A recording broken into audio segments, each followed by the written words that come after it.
What's going on, guys? Thanks for tuning in to another Market Radar podcast. We've had quite an eventful week. We had equities rally off their lows.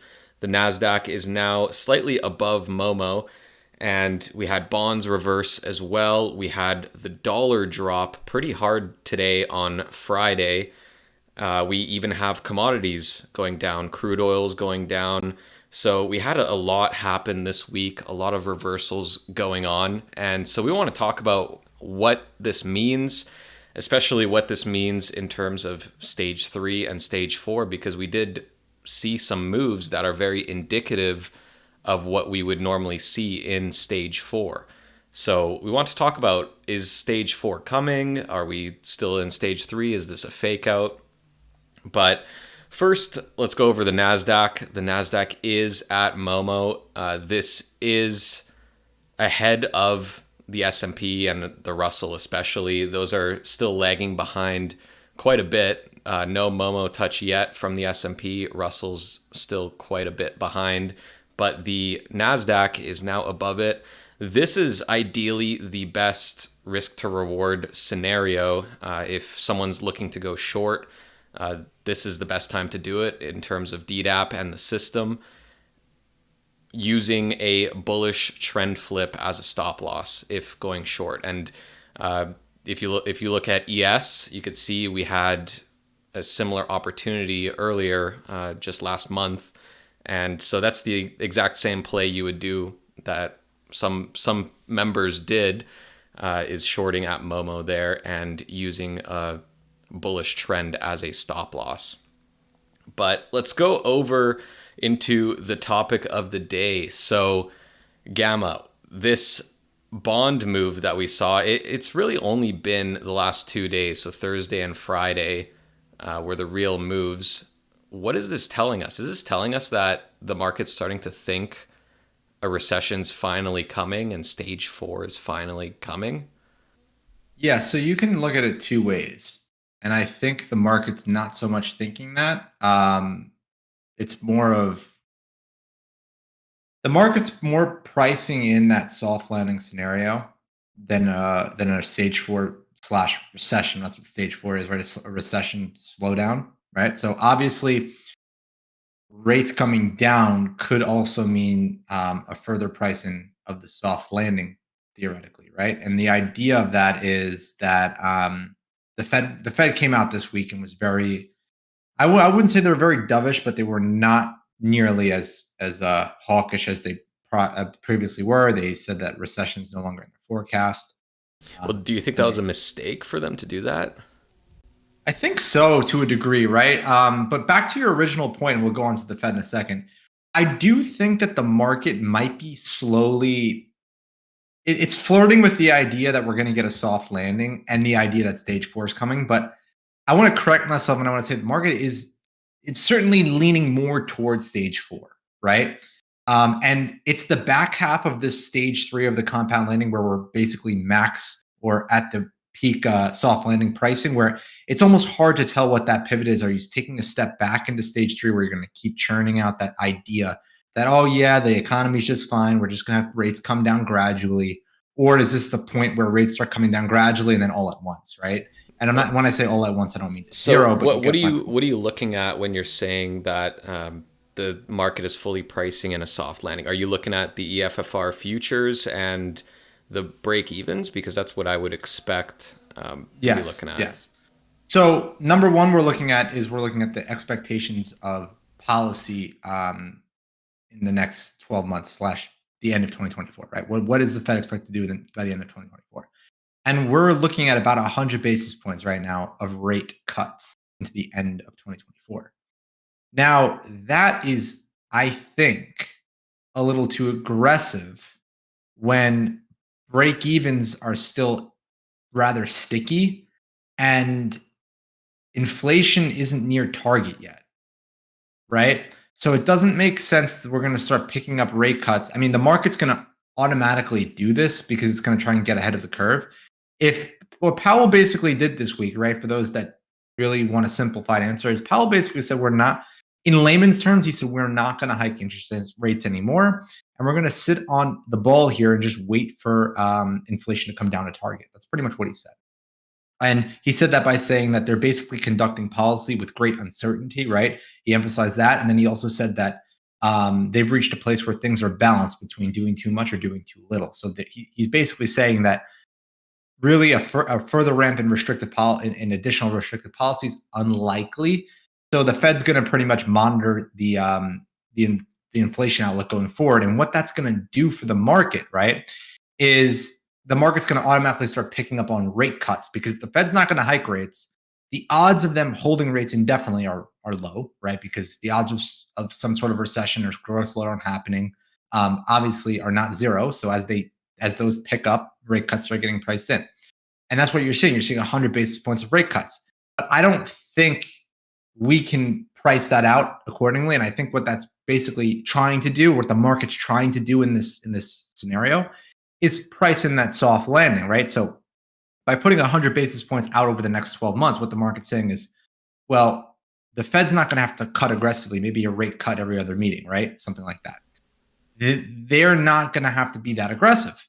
That means there's no real fear of a recession or a slowdown, because if there's a slowdown, the Fed's going to want to get that policy rate to be non-restrictive or loose, and that means they're going to want to bring that pretty much under the rate of inflation. Now, I don't see that happening anytime soon. So for us to start thinking about we're going to bring the Fed funds rate down 100 basis points by next year without any type of economic slowdown, I kind of see that as reaching, right? Just reaching a little bit. You're basically invalidating the fact the Fed will be pretty much firm for longer, right? Higher for longer. Right. And so at the end of the day, what caused this move in bonds that we saw? Is it the unemployment numbers? Oh, that's a good one, because there's a lot of different angles everyone's taking. Everyone starts with the QRA, then they go to they were talking about ISM, the Fed, and then jobs numbers. Yeah. So let's try to clear the air here and give our opinion on what we see. Like, is this whole QRA thing bullshit? First of all, what even is the QRA? I feel like most people don't even know what that is. So take us through that and what that means. So the QRA is the quarterly refunding announcement by the Treasury, right? And this shouldn't be confused with the TGA. Okay, the TGA is the Treasury's general account. The QRA is the announcement of the refunding operations that are going to be done that will in turn put money into the TGA, right? So you have to understand what the QRA and the TGA are not the same thing. QRA is just an announcement of what they're going to do to fill the actual TGA. Now, the QRA announced that they were going to issue $816 billion in new money in quarter one of 2024. For this quarter of the fourth quarter of 2023, they're expected to raise $776 billion.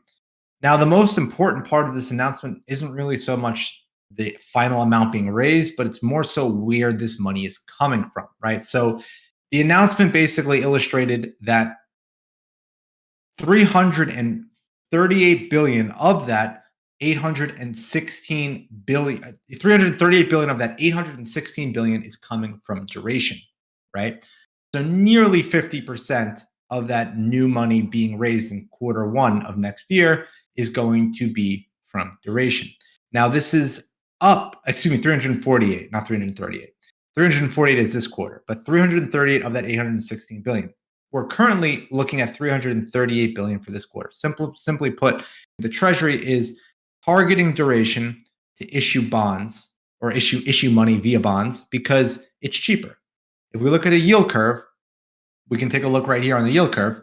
You guys will see that as we go out on the yield curve, it actually gets cheaper, right? So it starts at 5 at the money, and it goes all the way down to 30 years out at 4.77. So if the Fed's going to lend money, well, they're going to try and isolate the cheapest place to lend that money, and that's going to be in the long end of the Treasury curve at the moment. And therefore, that is a duration asset, right? So therefore, when the Treasury, issues more money there, what they're basically doing is they're sucking investable cash that would buy equities out of the market. Bills, on the other hand, is a different story. When when we talk about bill issuances and money floating around for bills, that's all money market funds. Obviously, if stocks are uninvestable, markets down, rates are really high, that bill volume is going to go up because people are going to go to cash. But that's always more of a liquid part of the yield curve because there's always cash flowing around in the financial system. Banks are using money market funds, et cetera, right? It's the duration where 30-year out, 10 plus years pretty much, all the way out to 30 years is where people are investing to actually, number one, make money on yield, and two, catch price appreciation. You're not going to get much appreciation or terms of capital gains, or I should say, you're not going to make money on the underlying movement of a shorter term bond the way you would of a longer term bond because of interest rate fluctuations. So it's really more speculative in quote unquote equity investable cash that sits out on the farther end of the yield curve. And that's what's going on here is we saw a bigger jump than normal into Q3 of this year, and Q3 and Q4, excuse me. Q4 is when this actually came into fruition, but it was announced in Q3 of earlier this year that there's going to be more and more pressure on the longer end of the yield curve. And what that's basically doing is sucking some of that investable cash that could go elsewhere into, say, equities out of the market. Is Well, it the whole to truth, me, and to is it me, the this reason? doesn't sound like a stage four type of situation. It No. sounds kind of more of a technical reason for bonds to reverse and maybe a possible short squeeze that was caused by it. Yeah, no, 100%. Obviously, we're going to go down the list, right? So starting with QRA. QRA, it's important. It was a driver. And I remember if you guys go back a couple of episodes back into August, September, we were speaking about issuance risk. It was a driver of this move in long-term yields. It was not the reason. I should say it was a factor. It wasn't the main driver. I want to clarify that. The reason yields went up like this wasn't just because of a QRA announcement. That one QRA announcement didn't do this to the bond, to the yield curve. People will make their arguments. They will say, oh, yeah, it could have. I promise you, because there is no reason why yields should have moved so drastically on just the idea or just the notion that they're accelerating duration issuances when the bid to cover ratios were suitable enough to absorb this type of volume. What people were afraid, or what was really going on, in my opinion, and this is outlined in the compound landing, is that the bond market started pricing out a recession, right? If the Fed's at 5.25, right, and the four, at this time the 30s were at 4 pretty much going into the end of August, 4.1, right, maybe 4.25. Well, if there's no recession, why are long-term yields going to be so discounted to the front end, right? Fed's at 5.25, short-term papers at 5.25. Why are long-term bonds almost 100 basis points discounted if there is no recession? Typically, what ends up happening is the reason why the short-term rates get inverted in a hiking cycle like this, and long-term rates are cheaper, is there's this idea that there's going to be a recession, and there's Right. no recession, and Well, we're so now we saw the reversal of that. So what is that telling us? right. So we're seeing a bit of gas being lifted. I wouldn't say it's reversed, right? I mean, like, let's just take a look here so far, right? Let's just take a look. And when we dropped the compound landing, I believe on August 20th. So right around here, we dropped the compound landing. And since then, I mean, rates are still up over 30 or 40 basis points from that point on the long end. They were up almost like 50 basis points, 60 basis points at one point. Now, I don't think this whole move just reverses like easy peasy. And I think if it does, it's actually more of a sign that we're getting closer to stage four. I think this is, most people aren't going to like to hear this, but I think this type of action we've been seeing here in bonds is just price action lately. There's nothing major going down here. I mean, yeah, we had this nice gap up in long bond futures and 30-year bond futures. They ripped from pretty much slightly above lower vamp all the way up to upper vamp in a rather rapid line, but it's not something that we haven't seen. We've seen moves like this before, right? Like, we've seen rapid moves up and then they shit the bed. Yeah, And we need to see this be a prolonged move and happen over a matter of weeks and months for it to really be right. significant. And I want to bring it back to the beginning where I said how this could be stage 3/stage 4 in the middle. It's obviously lower yields on the long end are going to favor stage 4. We called the move higher in yields in August. That's happened. I wouldn't say it's over yet, but the yields coming down is obviously something we can point towards stage 4, but it doesn't mean that the recession is here, number one.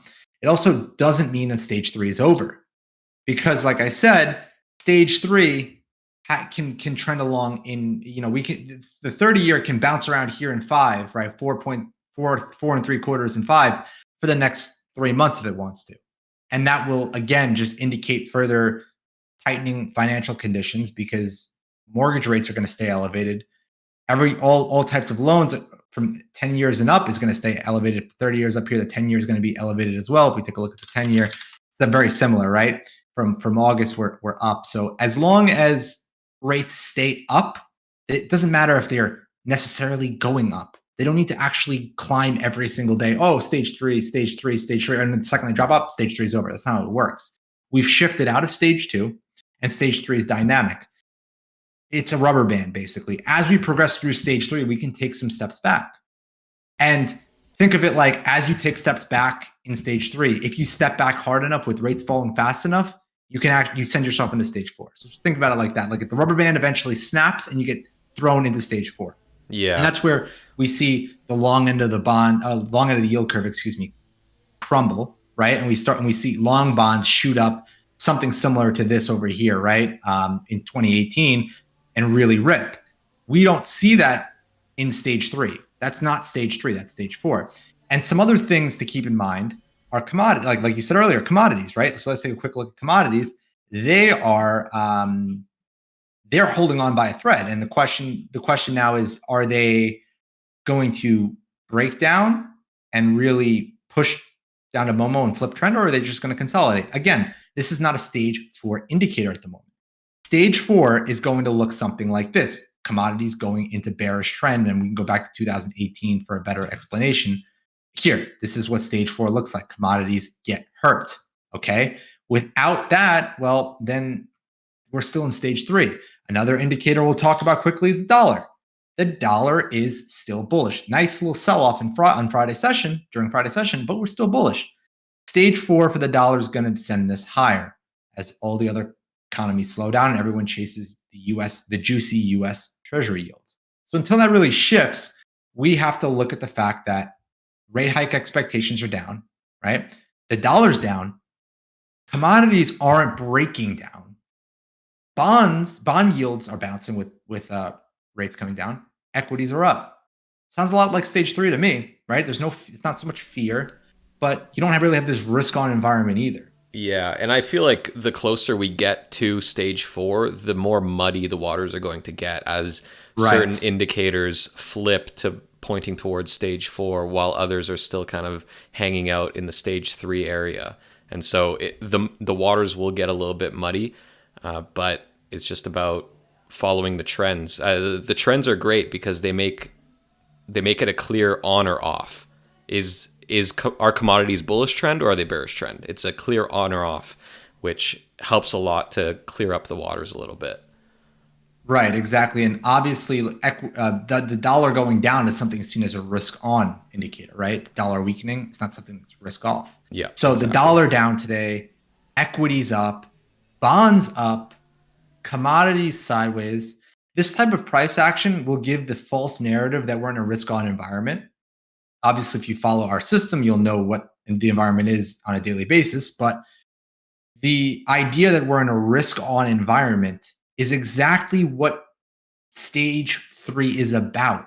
This idea of maximizing the pricing of the soft landing.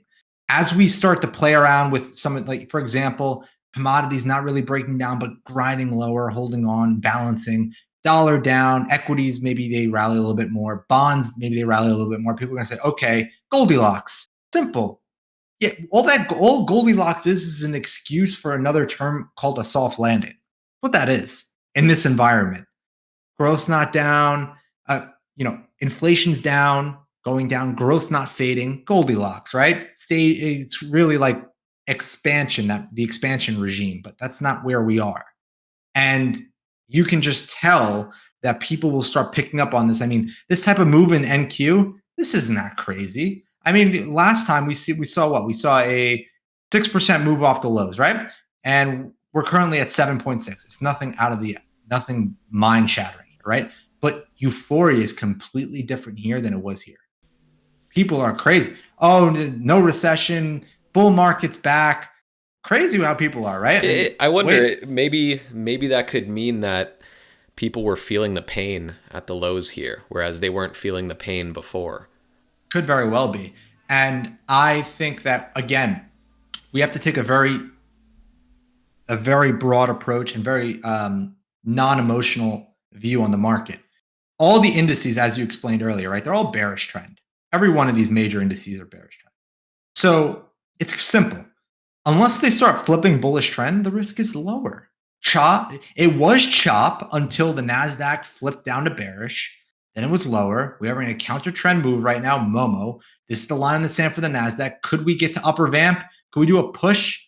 Yeah. Could we get a push and the trend doesn't flip? Yes, that's possible. That doesn't mean, oh, because we're above Momo now the trend's bullish. It's not how this works. There's multiple factors going into play here defining the trend. So the fact we're above Momo obviously increases the odds of us flipping trend to bullish, but it doesn't mean the trend is flipped to bullish. So we have to take it how we see it. Bearish trends tend to lead to lower prices. The risk right now on all the equity indices are to the downside.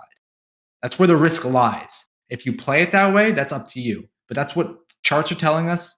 And obviously, that's all coupled with the system. Now, I do want to run over the jobs number quickly and the unemployment situation before we wrap up this podcast, because a lot of people are looking at the unemployment rate at 3.9%, saying, okay, no recession. That is right. There is no recession. The labor market's still rather tight. It did weaken a bit this week, and equities rallied on that news. Why did equities rally on that news? Well, it's the idea that the soft landing could actually happen. The Fed can bring those interest rates down, like we explained earlier, right?